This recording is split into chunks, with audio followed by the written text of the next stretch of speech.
having machine intelligence rebalance their portfolio or do programmatic trading for them. But a lot of people don't really trust that. They're making stuff up. They're not trustworthy. By the end of the year, I think we'll see a huge amount of agentic activity on chain. It became clear that there were a lot of machine intelligences that were making use of MetaMask. And so obviously it was humans who were setting up agents and doing various different kinds of trading. And we believed that the hybrid human-machine intelligence economy, the agentic economy, the machine-to-machine economy is going to grow really dramatically and is going to come upon us very quickly. And we felt that it was really important to enable the humans to feel comfortable that they're going to be able to use enable their machine intelligences to do things that they're uniquely suited to. And also they wouldn't have to sacrifice security when they're providing access to their MetaMask or the agent's own MetaMask.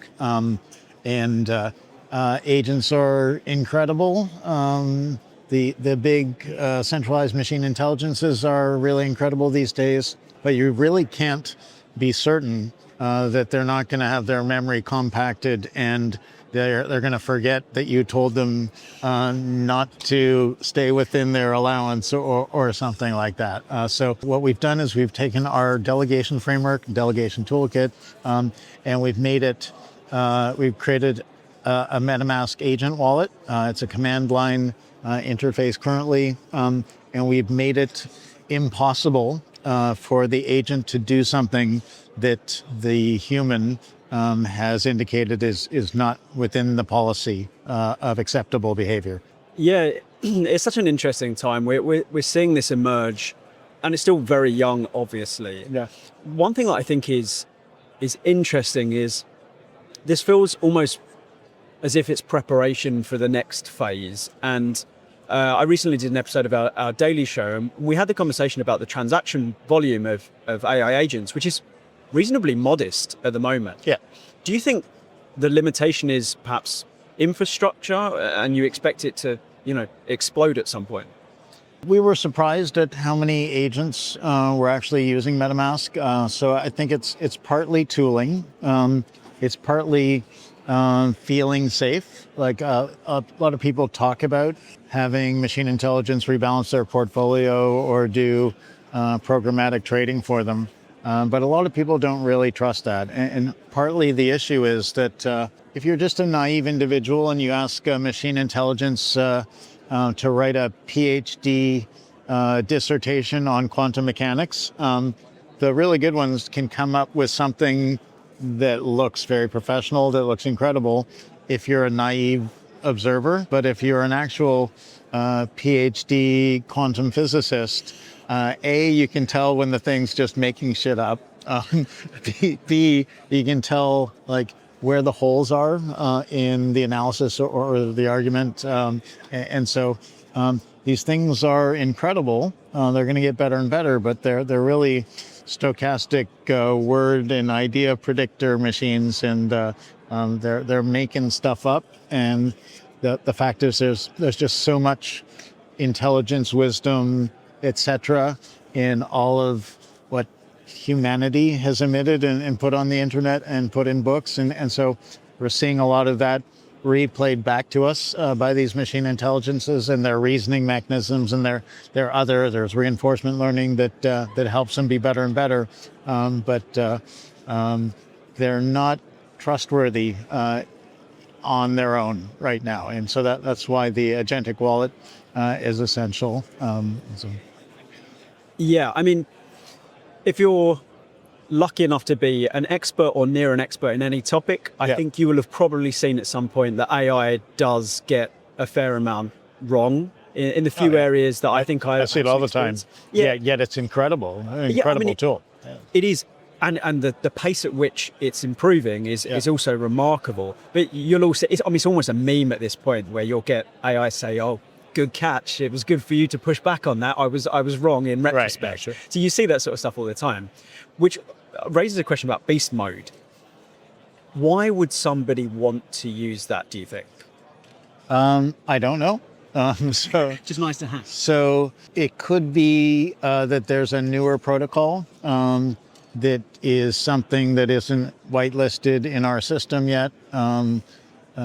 Yet the individual human trader knows exactly what it is, and so we don't want to restrict anybody from using perp dexes or prediction markets or LPing into some fun new project, just anything that a human can access, the wallet can access on many different networks. So there are other networks that we're not fully tooled up on in terms of running them through the security gauntlet and doing the analysis. So there are lots of reasons why we need to provide the human freedom to just say, go ahead, ignore the warning. I think there's a lot of doom and gloom when it comes to AI and the way in which people are harnessing it. And I try to skew positive because I do think it could, if managed properly, usher in sort of a golden era for human advancement. But there's no denying that there are some elements that are unsettling. Is there anything that worries you about AI right now? So I'm an optimist, and I believe that humans will remain front and center of the evolution of humanity and intelligence on planet Earth. So not really worried about that. I don't think that there may be autonomous branches of machine intelligence that go off and form their own society. I don't know that they need to be that physical, or I don't know that they need to inhabit an ecological niche that would be conflicting with humans. There are lots of species on the planet, and we all sort of adjust ourselves so that we settle into our economic niches, basically. I don't see a lot of drive currently in the machine intelligence space to do stuff. So it's pretty much humans that are dictating the needs and the directions of the use of the technology. The technology's essentially tool-like mechanisms right now. They could certainly evolve to having agency and their own society, but I expect that if we take the approach of treating machine intelligence as essentially children, our offspring, intelligences that need to be guided to learn values, etc., then I think we can evolve beautifully together. And I really do think that we're going to need machine intelligence because the world is at a very complicated point in terms of the global economy and geopolitics. And the way out of this is to move from a mindset of scarcity where we're all killing each other or stealing each other's stuff in order to survive. We have been doing that for maybe millions of years. And the way to get out of that is to build an economy, a society based on abundance, so that we're not constantly fearful. So I think creating a highly efficient hybrid human-machine intelligence economy will enable us to do that. And then we'll have less need, less inclination to be adversarial. And so we can start focusing on creativity and education and healing the many aspects of the world that need it. I love that response. I also really like referring to the relationship as like a parent-child relationship because it presupposes a level of responsibility over the AI, which I really like. Yeah. And there's one thing you said, I can't remember if it was in Miami or not, but it was about the next great expansion of the on-chain economy will be by machine intelligence. Can you unpack a little bit about what that means? So I would say revising my Miami statement, if I did make that. So there are two major vectors coming online right now. One is machine intelligence, the hybrid human-machine economy. The other is traditional finance needing to get on chain because it's going to be increasingly legal. And there are things happening geopolitically.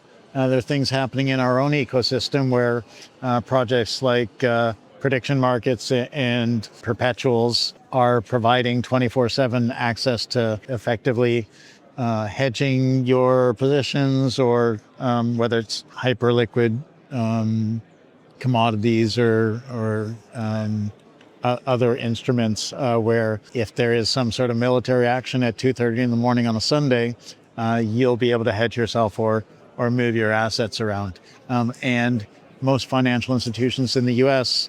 couldn't, for regulatory reasons, really get on chain properly. But now the ones that are already sophisticated are moving in straight lines to get on chain.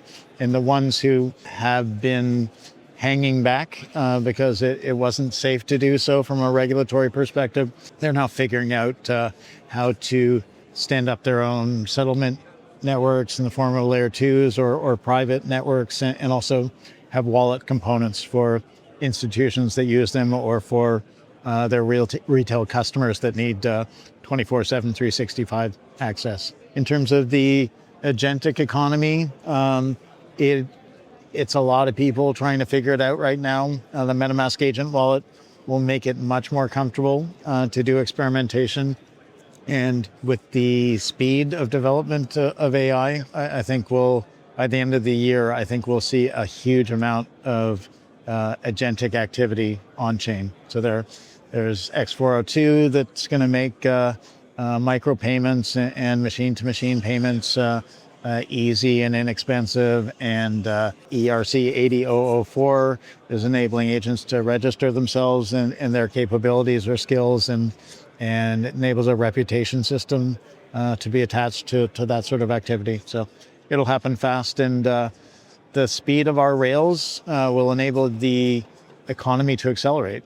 So we'll be able to pack in far more value-creating transactions per unit time when all this is happening via on-chain based agreements, via just different transactions that can be done machine to machine. So no longer will clearing and settlement be T+2 or T+1. It'll be T plus 12 seconds, and then T plus 8 seconds, and etc. Okay, final question for you. I think a lot of people were a little bit disappointed with the last bull market. It wasn't quite as exciting as some of the past ones. I mean, 2017 and 2021 really stand out in terms of retail involvement, and it felt as if there was a lot of innovation, a lot of excitement, a lot of buzz. The institutional era is slightly different. Do you think we're going to get another sort of bull market where we get a lot of retail involvement in it?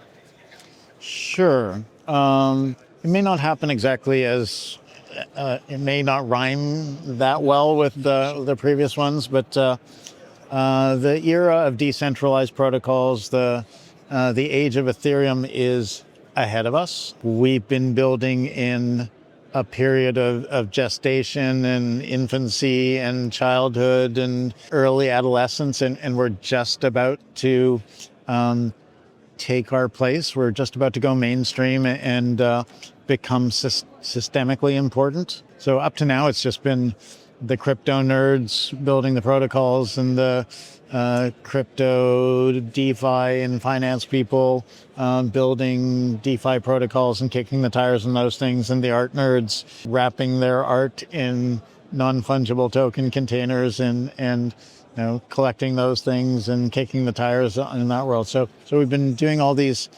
innovations, and each one ends up being an irrational exuberance and blow off top, and then consolidation. But it's a new primitive, and it's something that we can have on our design palettes and build on as the technology goes mainstream. So with machine intelligence and traditional finance now being forcing functions on essentially pushing our technology into the mainstream. We still have some beefing up to do in terms of scalability.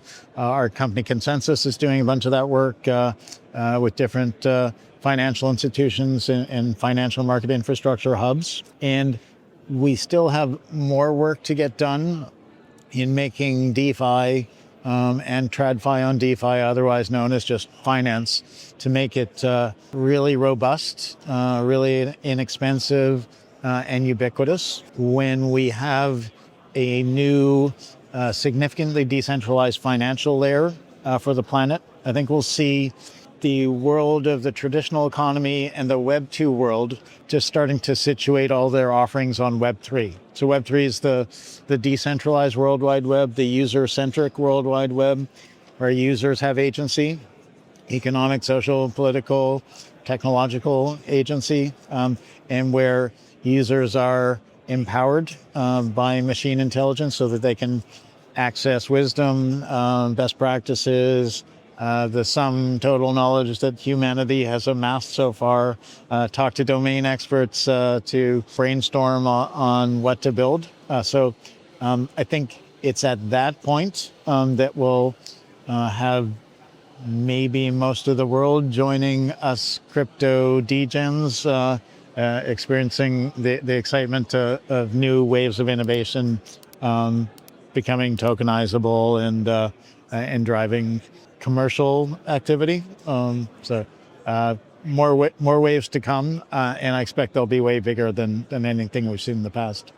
Wow, that is bullish. I think I need to join you living in the future. Absolutely. Joe, Can you beam up over there? thank you so much for that. That was great. Great conversation.